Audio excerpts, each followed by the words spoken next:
ஃபோக்ஸ், ரேடியோவை பார்க்கும் போதெல்லாம் ஆச்சரியமா இருக்கும். இன்ஃபேக்ட் ரேடியோவை கண்டுபிடிச்சது யாரு அப்படின்னு கேட்டா உடனே மார்க்கோனி அப்படின்னு எல்லாருமே சொல்லிடுவாங்க. ஏன்னா மார்க்கோனி அப்படிங்கிறது கிட்டத்தட்ட ஒரு ஈஸியான பேர் தான், மார்க்கோனி, அவ்வளவுதான். ஆனா மார்க்கோனியோடைய முன்னாடி பேர் ஒண்ணு இருக்கு இல்லையா, முன்னாடி ஒரு பேரு அடைமொழி மாதிரி ஒண்ணு சொல்லி வச்சிருப்பாங்கல்ல பேரு, அந்த பேரு தான் டக்குன்னு வாயில வராது. ஏன்னா அந்த பேரை எப்படி படிக்கிறது அப்படின்னா குஜ்லி குஜ்லி எல்சா, குஜ்லி எல்மா, குஜ்லி எல்மோ, குஜ்லி எல்மோ மார்க்கோனி. அந்த பேர் இருக்கு இல்லையா, மார்க்கோனியுடைய முழு பேர். அந்த பேருக்கு தான் கொஞ்சம் படிக்கிறது கொஞ்சம் வித்தியாசமா இருக்கு. நம்ம அப்படியே ஜாலியா கிண்டலா படிக்கிறதா இருந்தா குஜ்லி எல்மோ அப்படின்னு படிக்கலாம்.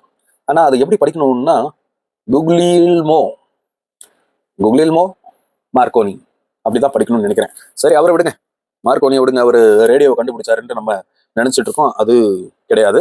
மார்க்கோனிக்கு முன்னாடி பல பேர் ரேடியோவை கண்டுபிடிக்கிறதுக்கு முயற்சிகள் பண்ணிட்டே இருந்திருக்காங்க.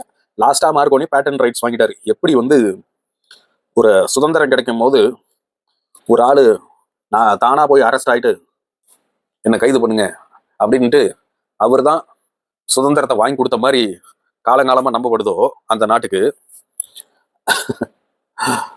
அந்த மாதிரி மார்க்கோனி தான் ரேடியோ கண்டுபிடிச்சாரு நம்பிட்டு இருக்கிறோம் இது வரைக்கும். பட் அது உண்மை கிடையாது. அதுக்கு முன்னாடி பல பேர் ரேடியோவை கண்டுபிடிக்கிறதுக்கான முயற்சியில் ஈடுபட்டாங்க.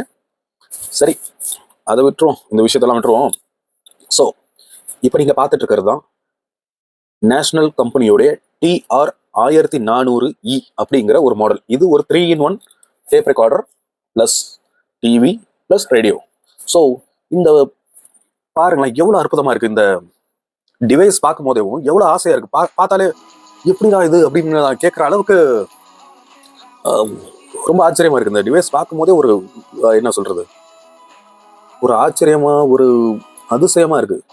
எவ்வளவு அழகா கியூட்டா இருக்கு பாருங்க இந்த டிவைஸ். வேற யாரு, வழக்கம் போல ஜப்பான்காரன் தான் இதை கண்டுபிடிச்சிருக்கான். அதை நான் இப்பதான் கண்டுபிடிச்சேன். நான் சொன்ன பிறகு நீங்களும் இப்ப கண்டுபிடிச்சிருக்கீங்களே. பரவாயில்ல. டெக்னாலஜி அப்பவே எப்படி இருந்திருக்கு அப்படிங்கிறதுக்கான ஒரு சின்ன சின்ன எக்ஸாம்பிள்ஸ் தான் இந்த கேஜெட்ஸ் எல்லாமே.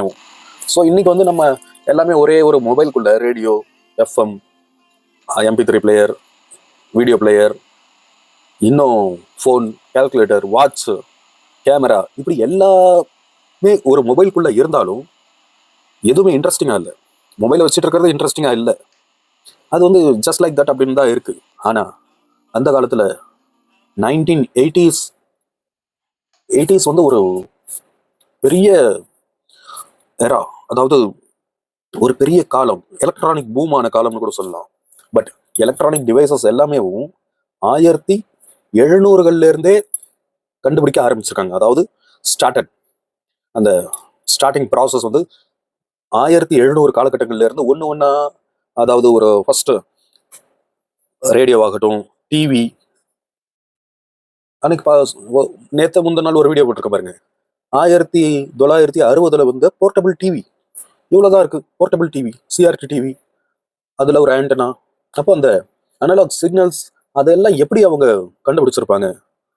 ரொம்ப பிரமிப்பா இருக்கு அதெல்லாம் பார்க்கும் போது. ஏன்னா இப்ப வரைக்கும் நமக்கு இப்படிலாம் டிவி இருந்திருக்கா, இப்படிலாம் டேப் ரெக்கார்டர் இருந்திருக்கா அப்படின்ட்டு தெரியவே இல்லை இப்ப வரைக்கும். மாடல் பாத்தீங்களா, ரொம்ப கியூட்டா இருக்குல்ல. 2 சைடு ஸ்பீக்கர், நடுவில் அந்த டிவி, இந்த சைடு கேசட், சின்ன கேசட் போட்டுக்கிறது, மேல அந்த ஃப்ரீக்வன்சி செட் பண்றதுக்கான செட்டிங்ஸ், டியூனிங் பண்ற பட்டன்ஸ், செம்மையா இருக்குல்ல பாக்குறதுக்கு. இந்த மாதிரி ஒண்ணு வாங்கி என்னுடைய ரேக்ல வைக்கணும்னு ஆசையா இருக்கு.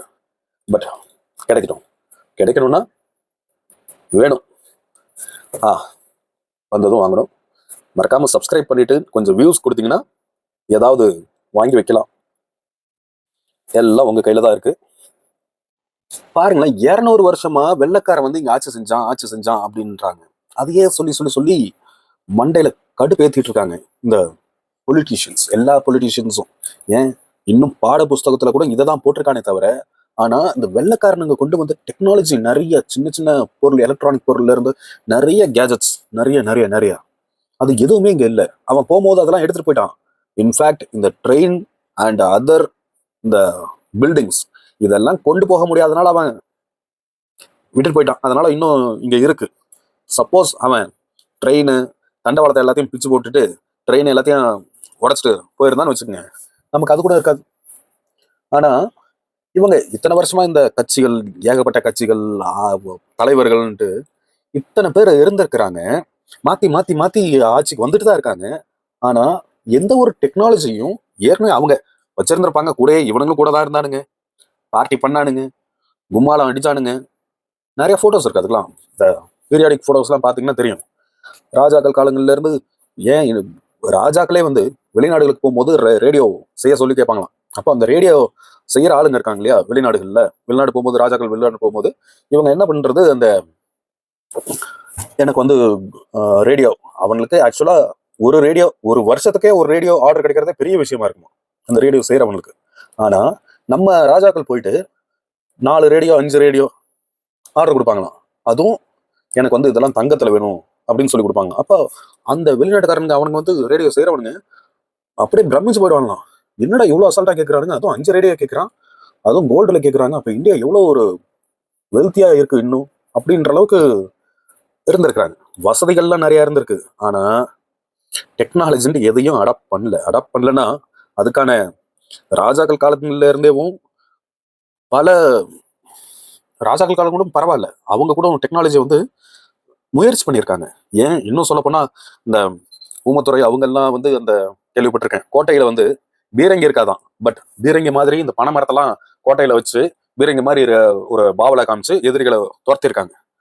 அவங்கள எல்லாரையும் தாண்டி வெள்ளைக்கார ஆட்சி பண்ணி சுதந்திர போராட்டம் அது இதுன்ட்டு இவங்க பண்ண வேலைகள் ஏகப்பட்டது இருக்கு. ஆனா வெள்ளைக்காரனும் கூட தான் இருந்திருக்கான். அவங்ககிட்ட என்னென்ன கேஜெட்ஸ் அப்பையில இருந்து நிறைய இருந்திருக்கு. இன்னும் சொல்ல போனா மாடுலர் கிச்சன் எப்போ பாக்குறீங்க நீங்க எல்லாம்? மாடுலர் கிச்சன், அதாவது ஸ்டவ். நம்ம வந்து மாடுலர் கிச்சன் இப்ப ரெடி பண்ணி எலக்ட்ரிக் கேஸ் ஸ்டவ் தான் யூஸ் பண்ணிட்டு இருக்கோம். 1920 ஒரு மாடுலர் கிச்சன். அந்த கிச்சன் வந்து நான் ஜிடி நாயுடு மியூசியம்ல பார்த்தேன். எலக்ட்ரிக் ஸ்டவ், அந்த மாடுலர் கிச்சன் செம்மையா செட்டப் இருக்கு. அந்த மாடுலர் கிச்சன் அது 1920 அவன் வெள்ளைக்காரன் யூஸ் பண்ணியிருக்கான், இங்க இந்தியாவிலையும் யூஸ் பண்ணியிருக்கான்.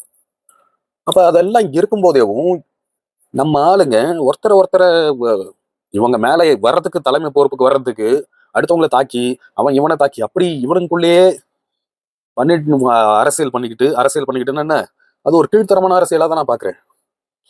யாராவது ஒரு ஒரு நல்ல தலைவன் இருந்திருந்தானா அவன் என்ன பண்ணியிருப்பான், இந்த டெக்னாலஜி எல்லாம் இவங்க யூஸ் பண்ணியிருக்காங்க, இந்த மாதிரி எல்லாம் இருக்கு, நம்மளும் நம்ம மக்களுக்கு வந்து இதெல்லாம் எஜுகேட் பண்ணி இந்த மாதிரி டெக்னாலஜிஸ் வளரணும் அப்படின்னு பண்ணியிருந்தா இந்நேரம் 140 கோடி மக்கள் தொகை எவ்வளவு கண்டுபிடிச்சிருக்கலாம்.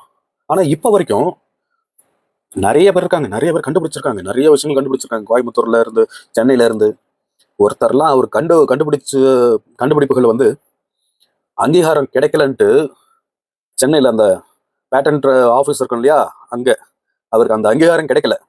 அவர் கண்டுபிடிச்சு அந்த டிராயிங்ஸ் எல்லாம் பண்ணி வச்சிருப்பாங்க இல்லையா, இதை ஒரு விஷயம் கண்டுபிடிச்சுன்னா அதுக்கான ஆவணங்கள், டாக்குமெண்ட்ஸ், அதை எல்லாத்தையும் நடு ரோட்ல தூக்கி போட்டு வந்துட்டார். அவர் ஒருத்தர் தானேன்னா கிடையாது, நிறைய நம்ம ஆளுங்க நிறைய கண்டுபிடிக்கிறாங்க. ஆனா அதுக்கான அங்கீகாரம் கொடுக்க மாட்டாங்கன்னா எதையாவது ஒண்ணு சொல்லி. இன்னும் நீங்க பார்க்கலாம், நிறைய யூடியூப் சேனல்ல கூட எவ்வளவு பெரிய விஞ்ஞானிகள் வந்து இன்னமும் சின்ன சின்ன கிராமங்கள்ல இருக்காங்க. நம்ம அவங்களுக்கு எந்த ஒரு ரெக்கக்னேஷனும் கிடையாது. சப்போஸ் அந்த மாதிரி ஆளுங்களை ஸ்டார்டிங்ல இருந்து ரெக்கக்னைஸ் பண்ணியிருந்தா ஜாப்பனை விட டெக்னாலஜில அந்த அளவுக்கு ஹைட்ல போயிருக்கலாம் நம்ம. சோ நம்ம பேசி ஒன்றும் ஆக போறது கிடையாது. ஏன்னா இவங்களுக்கு அந்த புத்தியும் வர போறதும் கிடையாது. ஏன்னா அதை பத்தி ஏதாவது கொஞ்சமாவது தெரிஞ்சா அவனுங்க ஏதாவது பண்ணுவானுங்க. நாட்டுல இத்தனை பிரச்சனை நடக்குது, டெய்லி கொலை எல்லாத்துக்கும் ஒரு ரீசனும், ஒரு ரீசனா இருக்கு. அதையே இவனுக்கு வந்து மெயினான ரீசனே அதுதான். அதையே இவனுக்கு புத்தியில ஏறலைன்னா அப்புறம் இவனுங்களுக்குலாம் டெக்னாலஜி பத்தி என்ன இதா தெரியும் அவனுக்கு. ஸோ ஓகே, இருந்தாலும் நான் தெரிஞ்சுக்கிட்டதை உங்களுக்கு ஷேர் பண்ணணுன்ட்டு தான் நான் ஒவ்வொரு விஷயமா நான் ஏதோ நல்ல வேலை நெட்டுன்னு ஒரு விஷயம் இந்தியாவுக்கு வந்துச்சு. அந்த நெட்டு நீங்க உடனே கேட்காதீங்க, மொபைலை பத்தி கண்ணாமன்னு சொல்றேன், மொபைல்ல வச்சுதான் நெட்டு பாக்குறேன் அப்படின்னு கேட்காதீங்க. அது கிடையாது. மொபைல்லாம் வரதுக்கு முன்னாடியில நான் நெட்டை யூஸ் பண்ணிட்டு இருக்கேன். நான் 1998 இருந்து இன்டர்நெட் யூஸ் பண்ணிட்டு இருக்கிறேன். உங்களால நம்ப முடியாது. ப்ரௌசிங் சென்டர் ஆரம்பிச்ச காலகட்டங்கள், புதுசா ஆரம்பிச்ச காலகட்டங்கள்ல இருந்து நான் வந்து இன்டர்நெட் யூஸ் பண்ணிட்டு இருக்கேன். ஸோ நீங்கள் உடனே நினைக்காதீங்க உருட்டுறோம் அப்படின்ட்டு. எனக்கு பொய் சொல்ல வேண்டிய அவசியமே எப்பயும் கிடையாது. அது உங்களோட இஷ்டம். நம்புங்க, நம்பலாம் போங்க. அதனால நான் என்ன பண்ண முடியும்? ஓகே ஓகே ஃபோக்ஸ், பாய்.